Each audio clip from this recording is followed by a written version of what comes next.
غم ترانے گائے گا، کوئی کسی چیز کے، بس یہ سارے، اور 60 سال گزر گئے اس قوم کو اس تماشے میں مبتلا کر رکھا۔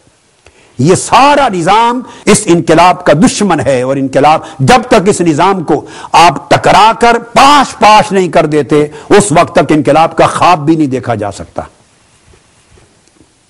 کارکن اس طویل سفر کے لیے جد و جہد کے لیے تیار ہو، مگر جد و جہد پرامن ہو۔ اور یہ جو جمہوریت اور الیکشن کا نظام بنا رکھا ہے، یہ اس طرح ہے کہ ٹانگے کے اندر کار کا انجن سجا رکھا ہے، ٹانگے میں سے گھوڑے کو نکال دیا ہے اور ٹانگے کے دونوں باسوں کے درمیان کار کا انجن لٹکا دیا ہے، اور چاہتے ہیں کار کی رفتار چلے۔ یہ الیکشن ویسٹرن ڈیموکریسی کے لیے یہ تقاضے ہیں بنیادی طور پہ، لوگوں کی تعلیم، ان کا شعور، ان کی پرائیویسی، ان کی آزادی رائے، اس کا احترام، ان کا شعور، اور اس ووٹ کا اثر، ایک ایک ووٹ کا اثر ہوتا ہے۔ اور پھر پارٹیوں کے اندر بھی جمہوری کلچر ہوتا ہے۔ یہاں حیا نام کی شے ہی کوئی نہیں ہے سارے پاکستان میں، سیاست کے نظام میں۔ لوگ داخل ہو جاتے ہیں پارٹیوں میں، پتہ نہیں ہوتا ایجنڈا کیا ہے، پھر ناراض ہو کے چوتھے دن نکل جاتے ہیں، پھر ان کو رسائی منائی ہو جاتی ہے، پھر داخل ہو جاتے ہیں، پھر وہ نکلے ہوئے ہوتے ہیں، پھر وہ کہتے ہیں مرکز سے نکل گئے، صوبے میں برقرار رہنا ہے، کوئی کہتا ہے اس صوبے سے نکل گئے۔ یہ سارا ایک تماشا ہے، اور اس قوم کا شعور اتنا ختم ہو گیا، کوئی پوچھتا ہی نہیں کہ یہ کیا ہو رہا ہے۔ ایک سرکس ہے، سرکس ڈرامہ ہے۔ قوم کے شعور کو بیدار کرنے کی ضرورت ہے، انہیں احساس دلائیں۔ اگر اس طرح سوئے رہے تو تمہارا نام و نشان مٹ جائے گا۔ مہنگائی انتہا پر ہے، بے روزگاری انتہا پر ہے، پانی ملتا نہیں ہے، بجلی ملتی نہیں، آٹا نہیں ملتا، کھانے کو کچھ ملتا نہیں، لوگوں کے وسائل کمتر رہ گئے، بجلی استعمال کیے بغیر بل اتنا ہے کہ تنخواہیں صرف بل پر چلی جاتی ہیں۔ لوگ حرام کھانے کے لیے فتویٰ پوچھ رہے ہیں کراچی مولوی صاحبان سے کہ حرام کھانا حلال ہو جائے، رشوت حلال ہو جائے۔ اس نوبت تک جا کے پہنچے ہیں لوگ، چوری کرنا حلال ہو جائے، ڈاکہ ڈالنا حلال ہو جائے، فتویٰ پوچھا ہے۔ 1000 لوگوں نے دستخط کر کے جا کے کراچی میں، تو وہ جو 2000 لوگ مل کے جو فتویٰ پوچھتے ہیں کہ چوری کرنا حلال ہو جائے، وہ گھر سے نکل کے سارے لاکھوں کروڑوں کی تعداد میں ایک ہی بار اس حرام کا خاتمہ کیوں نہیں کر دیتے جو ملک پر مسلط ہے، حرام نظام کو۔ یہ شعور ہے جس کو آپ نے بیدار کرنا، اس شعور کو بیدار کرنا، اس کے بغیر کوئی تبدیلی پاسبل نہیں ہوگی۔ اور کبھی آپ کے خیال میں یہ آتا ہے بالفرض کہ اس طرح سے کی تبدیلی جیسے تیونس میں آ گئی، مصر میں آ گئی، لیبیا میں آ رہی ہے، یمن میں آ رہی ہے، یہ بھی یاد رکھ لیں، یہ کوئی جو کچھ ہوا وہاں کوئی انقلاب نہیں ہے، ابھی تو ایک سفر ہے ان کا شروع ہے۔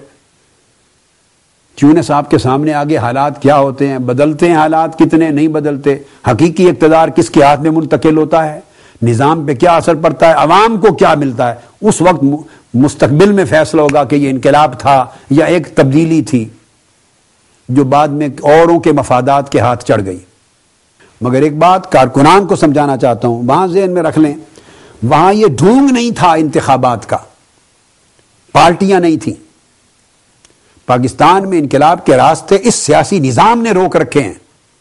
وہاں ایک ڈکٹیٹر ہے، ان ملکوں میں ایک 30 سال سے 40 سال سے ڈکٹیٹر چلا رہا ہے۔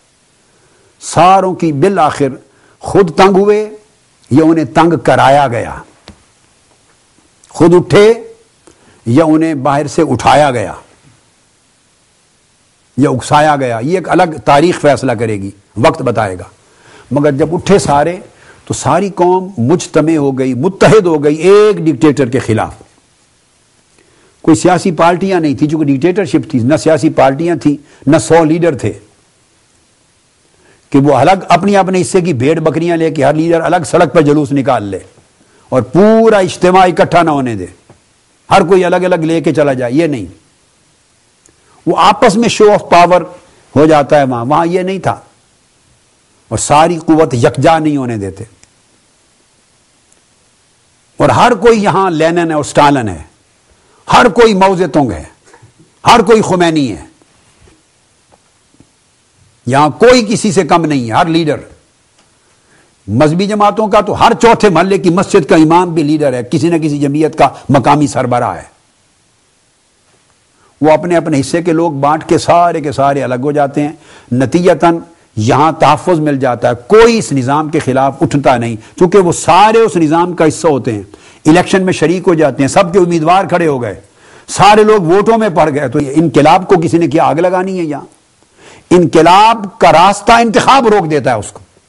انتخاب کا جو ڈھونگ ہے, وہاں یہ کنڈیشن نہیں تھی, کوئی لیڈر زمین پہ نہیں تھا. ٹیونس میں کوئی لیڈر نہیں تھا جو لیڈ کر رہا ہو. الغرض جہاں جہاں جو بھی جگہ سٹرگل چل رہی ہے اس کے نتائج کیا نکلتے ہیں کیا نہیں, کچھ نکل چکے ہیں, مگر بتانا یہ چاہتا ہوں کہ کہیں لیڈر نہیں تھے. تو یہ بات یاد رکھ لیں, پاکستانی قوم یاد رکھ لے کہ اگر وہ تبدیلی چاہتے ہیں, اپنا مقدر بدلنا چاہتے ہیں, تو پھر یہ جماعتیں اور لیڈر یہ تو اس نظام کا حصہ ہیں. ان کو تو یہ نظام سوٹ کرتا ہے, نظام ان کو بچائے ہوئے ہے, یہ نظام کو بچائے ہوئے ہیں. نظام کو گالی بھی دیتے ہیں تو وہ صرف عوام کو اپنے ساتھ ملانے کے لیے خود اسی نظام کا حصہ ہیں. ارے نظام کو گالی دینی ہے تو ٹھوکر مارو, جام کر دو, پوری قوم کو نکالو, اگلے الیکشن میں کوئی ووٹ نہ ڈالے. یہ ہے نظام کو گالی دینے کا نام. اگر آپ واقعتاً اس نظام کے خلاف ہیں تو پھر اگلے الیکشن میں اتنا مسترد کر دو اس ڈھونگ کے الیکشن کو کہ کوئی شخص ووٹ نہ ڈالے, پوری قوم مسترد کر دے, اس پر زور لگاؤ. تو یہ نظام کو گالی دینے کا مطلب بھی لوگوں کے ووٹ لینا ہوتا ہے, اگلے الیکشن میں پھر کھڑے ہو جانا ہے. تو پھر اسی نظام میں پھر آپ حصہ بن رہے ہیں. اور یہ پوری عادت 60 سال سے چل رہی ہے, اور اگلے 60 سال کیا 600 سال بھی چلنی ہے. تو یہ شعور کی بیداری کا میسج ہے کہ لوگوں تک یہ بات پہنچائیں کہ کوئی لیڈر انقلاب نہیں لائے گا. سب سے پہلے انقلاب کے لیے عوام کو نکلنا ہوگا, اس نظام کو اٹھا پھینکنا ہوگا. یہ پیغام پہنچائیں. اپنے مقدر کا فیصلہ خود کرنا ہوگا. ہر فرد ہے ملت کے مقدر کا ستارہ. گھر بیٹھے جو مر رہے ہیں باہر نکل کے مرے, شہادت تو کہلائے. کبھی سوسائڈ بومبنگ سے مرتے ہیں, کبھی بھوک سے مرتے ہیں, کبھی بچوں کو قتل کر رہے ہیں, بے روزگاری کی وجہ سے خودکشیاں کر رہے ہیں. یہ جو اتنا بڑا ایک عذاب ہے تسلسل سے, اگر قوم متحد ہو کر اس نظام کو, اور یہ سارے عذاب کا سبب یہ نظام ہے, مہنگائی کا سبب یہ نظام, لوٹ مار کا نظام, بے روزگاری کا سبب یہ نظام, قتل و غارت گری اور دہشت گردی کا سبب یہ نظام, عوام کی محرومی کا سبب یہ نظام, بجلی پانی سوئی گیس کی عدم دستیابی کا سبب یہ نظام, ملک کی غیرت کے بیچے جانے کا سبب یہ نظام, ملک کی حاکمیت اور خود مختاری برقرار نہ رہنے کا سبب یہ نظام, یہ ملک کالونی اور غلاموں کا اڈا بن گیا, اس کا سبب یہ نظام. جب تک اس نظام کے خلاف آپ نہیں اٹھتے اور ہر فرد باہر نہیں آتا, اپنا فرض ادا نہیں کرتا, اس وقت تک ملک کا مقدر, ہمارا مقدر, اگلی نسلوں کا مقدر سمر نہیں سکتا. کیونکہ یہاں تو شعور ہی نہیں ہے کہ قائد صحیح کون ہے کون نہیں. جس سوسائٹی میں قیادت کا ہی شعور نہ ہو, وہ کون کس کو پہچانے گا, کس کے پیچھے چلے گا. گدھے اور گھوڑے کا بھی فرق معلوم نہیں ہے, اچھے اور برے کا معلوم نہیں. آپ نے دیکھا جتنے اچھے لوگ کھڑے کرتے ہیں ان کو 200 ووٹ نہیں نکلتے ان کے ڈبے سے.